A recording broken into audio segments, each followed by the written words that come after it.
Nah, di dalam sistem pakar, ya, tadi saya sampaikan banyak hipotesa. Selain banyak hipotesa, pasti evidence-nya akan banyak juga, tidak hanya 2, ya, seperti contoh yang sebelumnya ini, evidence-nya itu adalah 2, ya. Nah, jadi di sini evidence-nya sistem pakar, dalam sistem pakar pasti akan banyak kemungkinan evidence yang ada. Jadi, dan pada teorema bias, pada kaidah bias atau penalaran bias ini, hipotesa dan evidence ini harus sifatnya eksklusif, ya, dan lengkap. Jadi kalau kita lihat satu evidence E dan banyak hipotesa, itu contoh yang tadi. Tapi banyak evidence dan banyak hipotesa, maka kita harus menyebutkan ini tadi yang lengkap tadi, harus menyebutkan semua evidence yang mungkin untuk pada hipotesa tersebut. Artinya yang mungkin ini adalah yang terjadi, ya, yang muncul dalam satu objek tertentu yang akan kita nilai. Jadi tinggal kita lakukan penjumlahan, ya, tidak hanya pada hipotesanya, tetapi nanti evidence-nya ini akan kita pakai semua. Jika nanti ada conditional probability evidence 1 pada hipotesa 1, evidence 1 pada evidence 1 dan 2 pada hipotesa 1 dan seterusnya. Nah, ini kalau conditional probability untuk semua kombinasi evidence, untuk semua hipotesa bagaimana kita jabarkan? Nah, kita generalisasi seperti ini. Sehingga nanti tinggal, nah, pertanyaan kan bagaimana mendapatkan nilai probabilitas yang ini. Ya, kita bisa generalisasi dengan melakukan perkalian dari conditional probability untuk evidence 1, ya, pada hipotesa I dikalikan dengan probabilitas evidence 2 pada hipotesa I, dan seterusnya sampai probabilitas ke N pada hipotesa yang sama, ya, dikalikan dengan probabilitas hipotesa tersebut. Jadi kita tinggal kalau sudah ada nilai probabilitas, conditional probabilitas dari setiap evidence ini, maka kita tinggal mengalikan nanti dengan prior probabilitas dari hipotesa I tersebut, yang akan kita hitung probabilitasnya. Yang sebagai contoh, ya, kita punya 3 hipotesa, ya. Katakan hipotesa ke-1, hipotesa ke-2, hipotesa ke-3 dengan nilai prior probabilitas dari setiap hipotesa ini untuk 1 0,4, untuk hipotesa kedua itu 0,35 dan hipotesa ketiga itu 0,25. Nah, kalau kita jumlahkan ini harus sama dengan 1. Artinya kalau tidak sama dengan 1, maka ada hipotesa lain yang belum kita masukkan dalam tabel probabilitas ini. Kemudian kita juga perlu mendapatkan nilai conditional probabilitas untuk semua evidence pada setiap hipotesa. Jadi pada contoh ini juga kebetulan kita buat 3 evidence, ya, yang mungkin terjadi pada domain permasalahannya ini. Jadi conditional probability 1 pada hipotesa 1 itu 0,3 dan seterusnya. Nah, ini jumlahnya tidak harus sama dengan 1, ya. Karena ini sifat conditionally, ya, tidak harus menjumlahkan 1. Yang harus sama dengan 1 ini adalah yang prior probability. Pertanyaannya sekarang kita coba menggunakan nilai-nilai ini untuk melakukan proses penalaran Bayesian. Misalkan, ya, yang kita ketahui dulu adalah evidence ketiga. Evidence ketiga ini terjadi atau sudah kita temukan, maka kita tinggal menghitung probabilitas dari setiap hipotesa dengan diketahui evidence 3 itu sudah terjadi. Jadi rumusnya Seperti ini. Nanti I-nya ini kita tinggal geser dari 1, kita substitusi dengan hipotesa 1, 2, dan 3. Oke, kita lihat yang hipotesa 1. Kalau kita lihat hipotesa 1, berarti probabilitas evident 3 pada hipotesa 1. Ya, kita lihat 3 pada hipotesa 3 ini ya, pada hipotesa 1. Ya. Nilainya adalah 0,6. Kemudian prior probability dari hipotesa 1 0,4. Jadi kita kalikan saja 0,6 dengan 0,4 dibagi dengan, nah, karena hipotesanya ada 3, ya maka kita hitung semua condition probability dari 3 hipotesa itu. Jadi 0,6 dengan 0,4 ini untuk hipotesa 1, ini untuk hipotesa 2, dan ini untuk hipotesa ke 3. Jadi yang ini 0,7 kali 0,35 ini adalah conditional probability dari evidence 3 pada hipotesa kedua dikalikan prior probability hipotesa kedua. Ini 0,9 kali 0,25 ini adalah conditional probability dari evidence 3 pada hipotesa 3 dikalikan prior probability dari prior probability dari hipotesa 3. Jadi kalau kita hitung hasilnya adalah 0,34. Bagaimana dengan hipotesa kedua? Kita gunakan persamaan yang sama, tinggal kita substitusi yang bersesuaian. Jadi HI-nya kita ganti H2. Ya, sebenarnya kita hanya mengganti pada bagian pembilangnya, ya.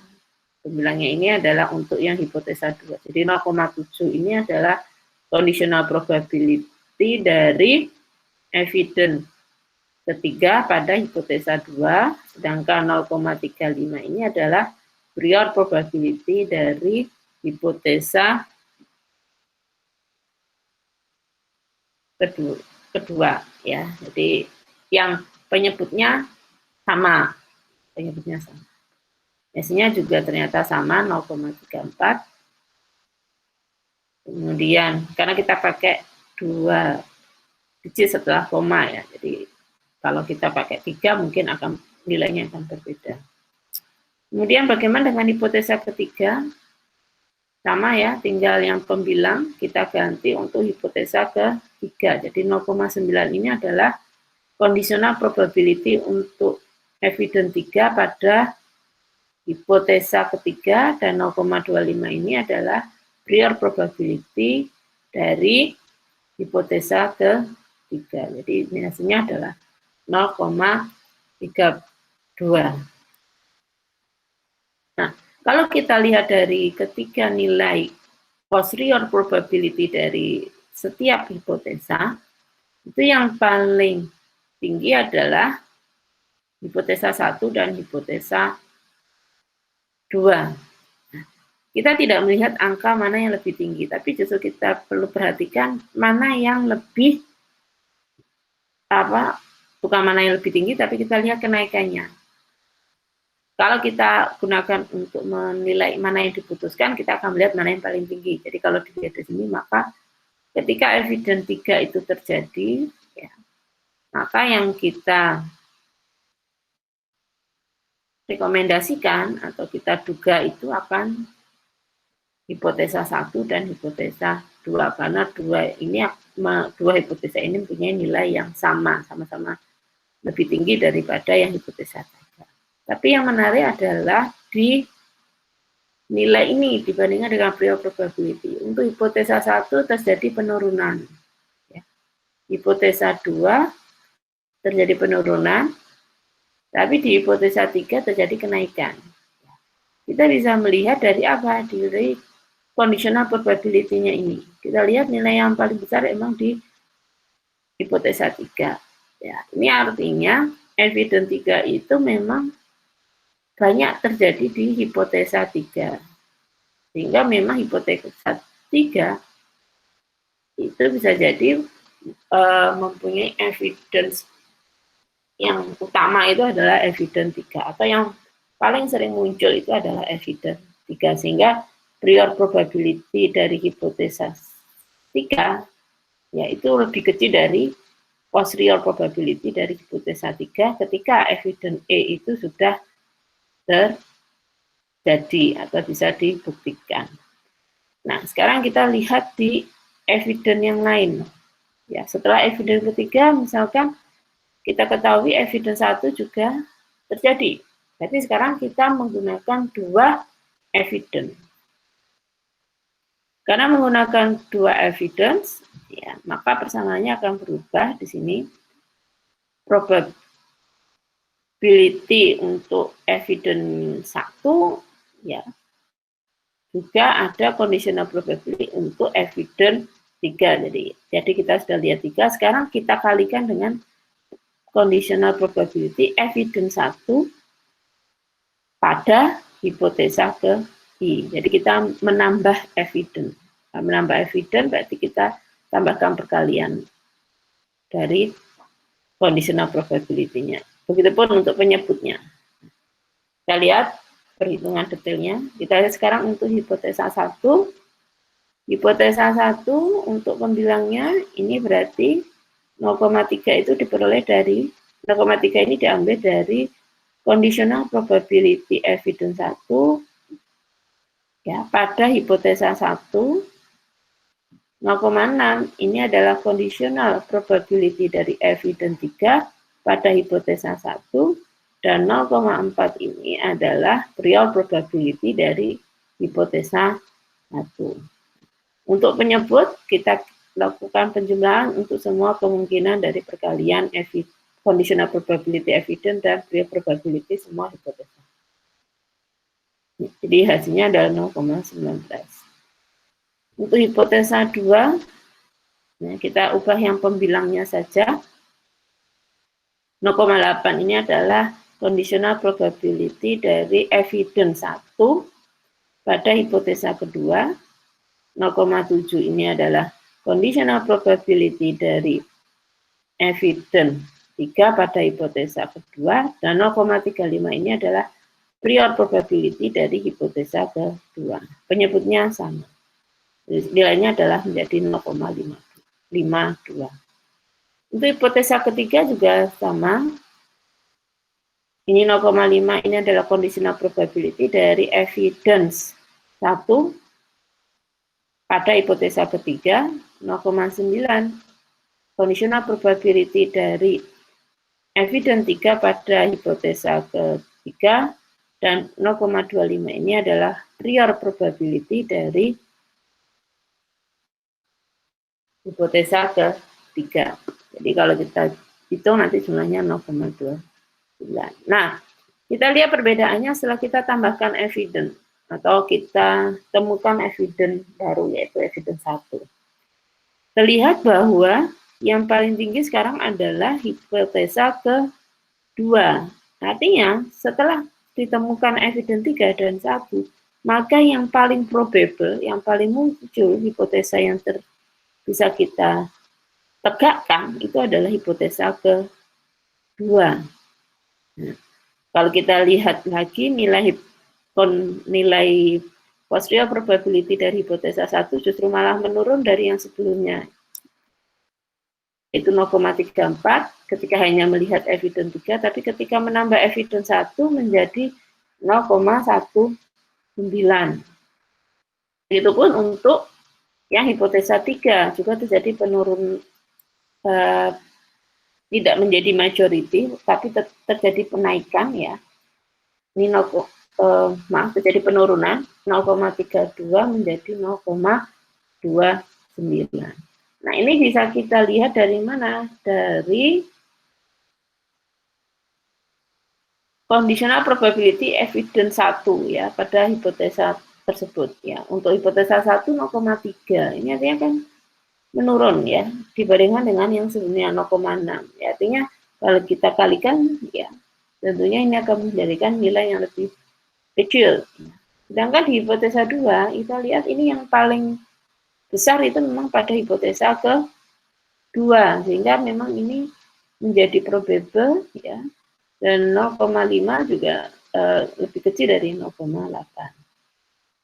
Hal lain selanjutnya, kalau kita pertimbangkan dua nilai conditional probability untuk evidence 1 dan 2, itu kalau kita kalikan 0,3 dengan 0,6, 0,18. 0,8 kali 0,7, 0,56. 0,5 kali 0,9, 0,45. Sehingga memang yang paling tinggi itu adalah pada hipotesa kedua. Jadi kita bisa menganalogikan di sini, ya, melakukan argumentasi memang artinya ketika evidence 3 dan 1 itu memberikan kontribusi besar pada hipotesa kedua itu, sehingga kita bisa mendugakan bahwa hipotesa 2 itu bisa kita tegakkan dibandingkan kita memilih hipotesa 1 atau hipotesa 2.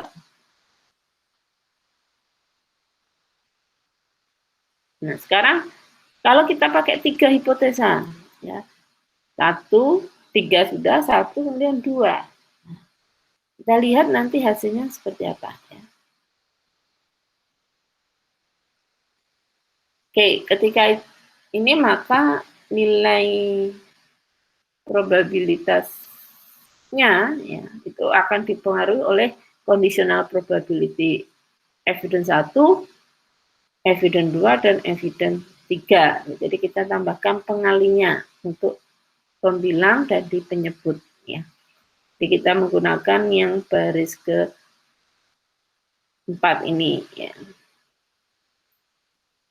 Jadi 0,3 itu adalah conditional probability evidence 1 pada hipotesa 1, 0,9 conditional probability evidence 2 pada hipotesa 1, 0,6 conditional probability evidence 3 pada hipotesa 1, dan 0,40 ini adalah prior probability untuk hipotesa 1.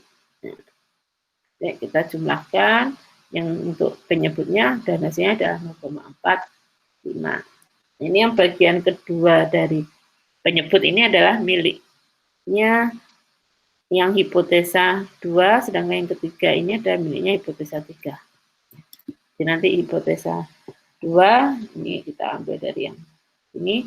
Nah, ini ada 0. Jadi pada hipotesa 2, ya, ternyata evidence 2, conditional probability evidence 2 itu pada hipotesa kedua itu 0. Ini artinya evidence 2 ini secara data tidak pernah muncul di hipotesa 2. Jadi tidak ada pengaruhnya evidence 2 pada hipotesa kedua. Jadi makanya nilainya 0. Maka posterior probability-nya akan menjadi 0 juga, karena sesuatu kalau dikalikan 0 hasilnya 0, dan 0 kalau dibagi dengan nilai berapapun itu hasilnya juga akan sama dengan 0. Bagaimana dengan hipotesa 3? Hasilnya adalah 0,55. Nah, dari sini kita bisa menyimpulkan bahwa setelah menemukan evidence 3, 1, dan 2, maka hipotesa yang bisa kita tegakkan itu adalah, yang paling mungkin adalah hipotesa ketiga. Ya. Baru kemudian kemungkinan kedua adalah hipotesa 1. Bagaimana dengan hipotesa 2? Harusnya tidak mungkin, ya, karena 0. Ya. Jangan merekomendasikan yang 0. Ya. Harusnya yang kita rekomendasikan, yang kita beri dugaan adalah di hipotesa 3 dan hipotesa 1. Pertanyaannya adalah, apakah urutan evidence ini pengaruh? Nah, kalau kita lihat dari perumusannya di sini tidak ada pengaruh, ya. Jadi karena proses perkalian itu tidak mengakibatkan perbedaan hasilnya. Ya, jadi mau muncul evidence 3 dulu atau 1 dulu atau 2 dulu sama saja. Tetapi nanti di proses reasoningnya, di real sistem pakarnya ketika kita terapkan, itu mungkin akan berpengaruh ketika kita melakukan akuisisi evidence ini atau pengumpulan data evidence ini secara bertahap. Nanti baru kelihatan step-stepnya. Ya, seperti realnya pada bidang medik, itu mungkin akan bertahap bertanyanya ya, mungkin ada gejala umum dulu. Nah, dari gejala umum ini yang kita bisa tegakkan apa? Baru kemudian oh ternyata ada tambahan gejala setelah diperiksa lebih lanjut. Nah, itu nanti akan mempengaruhi hipotesanya bisa berubah atau akan tetap sama. Nah, itu dari contoh penggunaan teori Mabayas pada penanganan ketidakpastian. Ya. Untuk selanjutnya, jika tidak ada pertanyaan, Anda bisa mencoba untuk contoh berikut ya, latihan berikut. Jadi kita gunakan penanganan ketidakpastian Naive atau kaidah Bayesian untuk misalnya mengetahui bahwa si fulan ini sebenarnya kena flu fenomena biasa atau ODP COVID-19 ya, yang sekarang sedang marak ya. Ini asumsi hanya data tidak real ya, data dummy ini untuk contoh saja ya, tidak yang sebenarnya. Ini kalau probability-nya mungkin harus tanya ke pakar kedokteran, ya, pakar medik. Mungkin silakan Anda coba terlebih dahulu latihan ini. Terima kasih.